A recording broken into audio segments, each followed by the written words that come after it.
Olá, mulheres! Aqui quem fala é a Viviane Martinello, do Esposas que Oram. Nós estamos juntas estudando o livro Como Ter o Coração de Maria no Mundo de Marta, a Joanna Weaver, da editora CPAD. Hoje nós estamos então no nosso segundo áudio. O primeiro áudio do livro foi maravilhoso, recebi tantas mensagens carinhosas de vocês. Isso nos encoraja a prosseguir, estar aqui nas madrugadas gravando os áudios. E nós vamos hoje para o áudio 2. Vamos lá? A história de todas as mulheres. Através do cenário de hóspedes inesperados em Betânia, vejo a luta que enfrento todos os dias, quando o trabalho e a adoração entram em conflito. Parte de mim é Maria. Quero adorar com ardor, desejo sentar-me aos seus pés. Mas parte de mim é Marta, e há tanta coisa para fazer. Tantas necessidades legítimas me cercam, me compelindo ao trabalho. Ouço o termo chamado de Deus para ir embora cedo e eu respondo: sim, Senhor, eu irei. Mas então o telefone toca e me lembro do cheque que deveria ser depositado ontem. De repente, todas as minhas boas intenções de adorar desaparecem, engolidas pelo que Charles chama de a tirania do urgente. Vivemos em tensão constante entre o urgente e o importante. O problema é que muitas tarefas importantes não precisam ser feitas hoje ou até mesmo esta semana. Horas extras de oração e estudo bíblico podem esperar, mas as tarefas urgentes requerem uma resposta imediata. Demandas intermináveis pressionam cada dia e cada hora. Isso soa familiar? Para mim, sim. As 24 horas distribuídas por cada dia raramente são suficientes para o cumprimento de todas as minhas obrigações. Tenho uma casa para administrar, um marido para amar, crianças para cuidar e um cão para alimentar. Tenho compromissos na igreja, prazos para escrever e almoços marcados. E apenas uma pequena parte disso eu chamaria de inútil. Um tempo atrás tentei contar o que pensava ser insignificante. Cortar o que era insignificante, e essa é a minha vida, e as horas já estão comprometidas. A revista Woman fez um levantamento com mais de 1.000 mulheres cristãs. Mais de 60% revelaram que trabalham fora, em tempo integral. Acrescente o trabalho doméstico, as incumbências de uma carreira de 44 horas semanais e terá a receita de exaustão. Mulheres que optam por ficar em casa igualmente mantêm vidas muito ocupadas. Acompanhar crianças que começam a andar, levar os garotos para o futebol, trabalhar como voluntária na escola, cuidar dos filhos dos vizinhos, a vida parece agitada em todos os níveis. Então, onde encontramos tempo para seguir Maria até os pés de Jesus? Onde encontramos energia para servir o Senhor? Como escolhemos a melhor parte e ainda conseguimos fazer tudo o que realmente deve ser feito? Jesus é o nosso exemplo supremo. Nunca estava apressado, sabia quem era e para onde ia. Não se tornou refém das demandas e das necessidades afoitas deste mundo. Apenas faço o que o meu Pai me enviou a fazer, Jesus disse aos discípulos. Alguém disse que Jesus saía de um lugar de oração para o outro e fazia milagres nesses intervalos. Como é incrível estar em sintonia com Deus de modo que nenhuma ação seja desperdiçada e nenhuma palavra caia por terra. Essa é a intimidade que Jesus nos convida a compartilhar, nos convida a conhecer, a vê-lo tão claramente que quando olharmos para ele, veremos a face do próprio Deus. Assim como acolheu Maria para se assentar aos seus pés na sala de estar e convidou Marta para deixar a cozinha por um instante e gozar da melhor parte, Jesus nos chama para vir. Atendendo ao seu convite, encontramos a chave para os nossos anseios. O segredo de viver além das pressões diárias que, por sua vez, tentam nos afastar com força. À medida que aprendemos o significado de escolher a melhor parte da intimidade com Cristo, inicia-se uma mudança em nós. Não se trata de uma mudança qualquer. O Salvador nos aceita da maneira como somos. Maria, Marta ou a combinação de ambas. Mas nos ama demais para permitir que continuemos assim. Ele é o único que pode nos dar um coração de Maria em um mundo de Marta. Essa transformação é exatamente o que vemos na continuação das histórias de Marta e Maria nos evangelhos.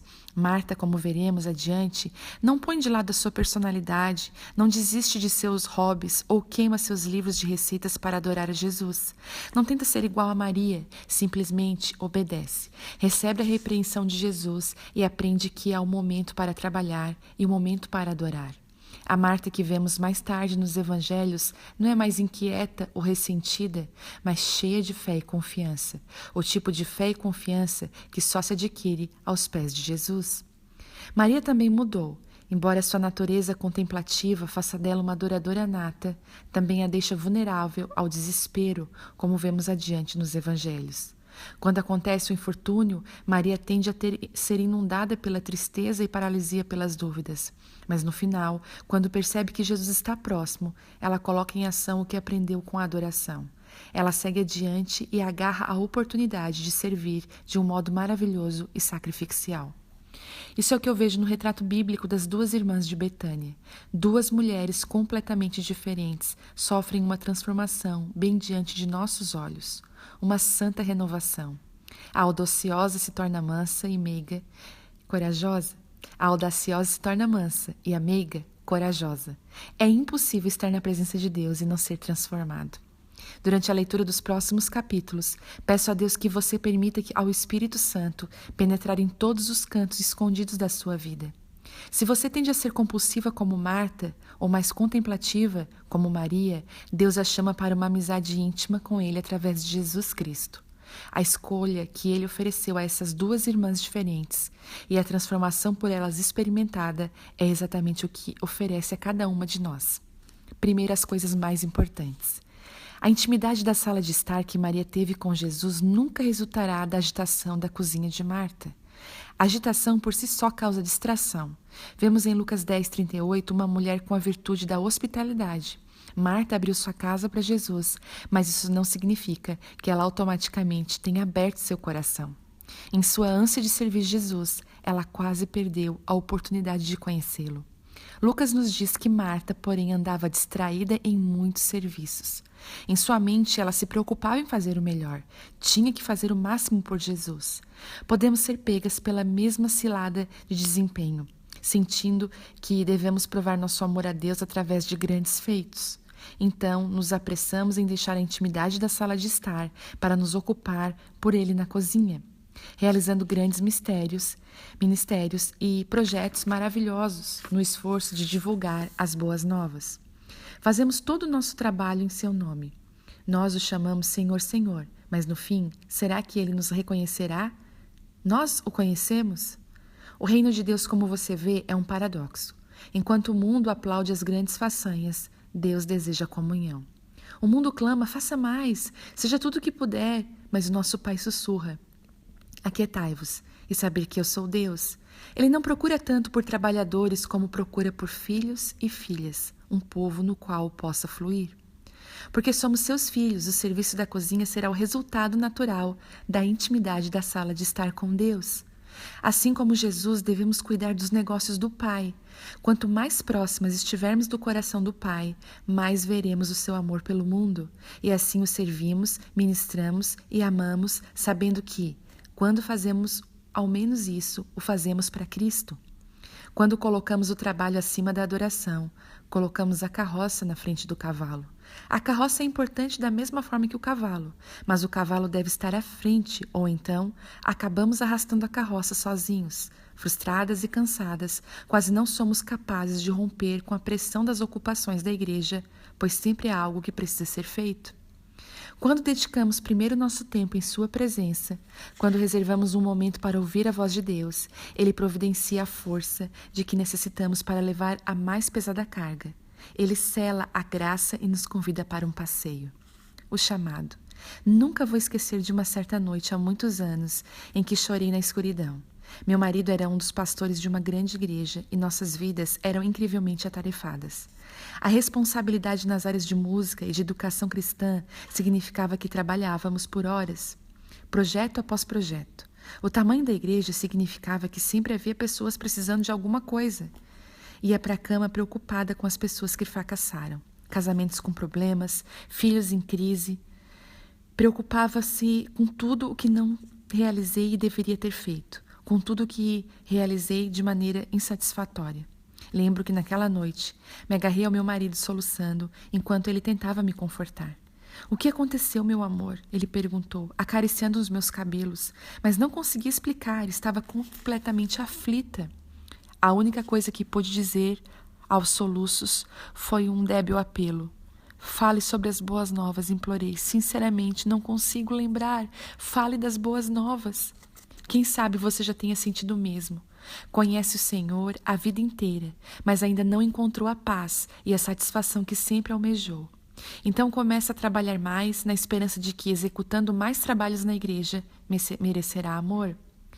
Apresenta-se para fazer tudo. Você canta no coral, dá aulas na escola dominical, acolhe em sua casa as reuniões de estudo bíblico, visita a casa de repouso todas as semanas, mas ainda se encontra olhando para o céu e perguntando se isso é tudo. Ou talvez você afastou-se dos trabalhos da igreja, já fez tudo o que descrevi acima e, sinceramente, ficou frustrada. Parou de se oferecer como voluntária, cessou de dizer sim, ninguém telefona mais, ninguém pede mais nada. Você está fora de cena e feliz com isso. Mas a paz e o sossego não trazem paz e sossego. A tranquilidade não a aproximou de Deus, como você desejava, mas deixou apenas ressentimento. Seu coração está pesado e frio. Você vai à igreja, gesticula durante a adoração e depois volta para casa da mesma forma. E à noite se pergunta, o que são as boas novas? Alguém pode me contar? Eu não consigo me lembrar. As boas novas. As boas novas estão entrelaçadas ao longo do Novo Testamento com o fio da graça que resplandece radiante, especialmente nas histórias de Marta e Maria contadas nos Evangelhos. Esta é a mensagem. A salvação não tem a ver com o que eu faço, mas com o que Jesus fez.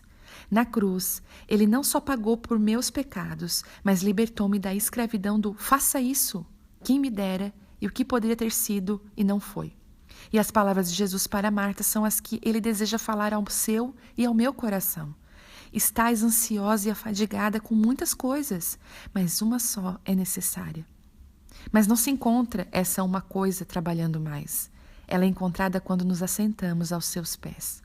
Perceba, Maria sentou aos seus pés, não movia um músculo sequer, ouvia, não se aproximou com respostas inteligentes ou com uma tese doutrinária.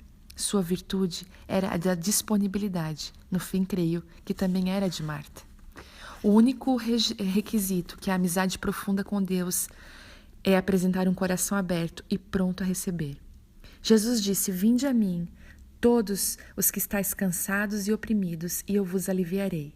Tomai sobre vós o meu jugo, e aprendei de mim, que sou manso e humilde de coração, e encontrarei descanso para as vossas almas. Mateus 11, 28. Ele nos convida a vir e descansar, passar um tempo ao seu lado nessa incrível intimidade da sala de estar.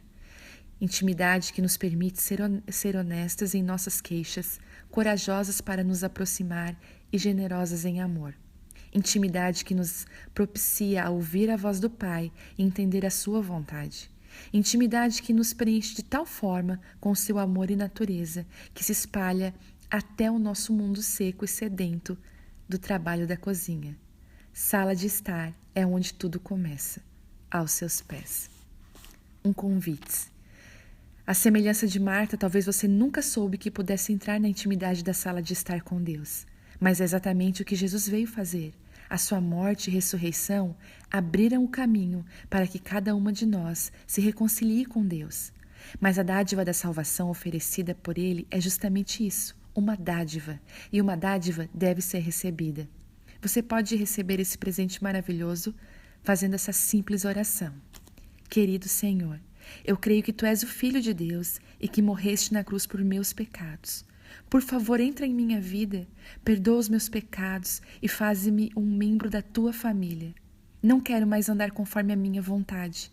Desejo que Tu sejas o centro da minha vida. Obrigada pelo dom da vida eterna e pelo Seu Espírito Santo que agora habita em mim. Peço em Teu nome. Amém. E disse-lhes Jesus, eu sou o caminho, a verdade e a vida, e ninguém vem ao Pai, a não ser por mim. João 14:6.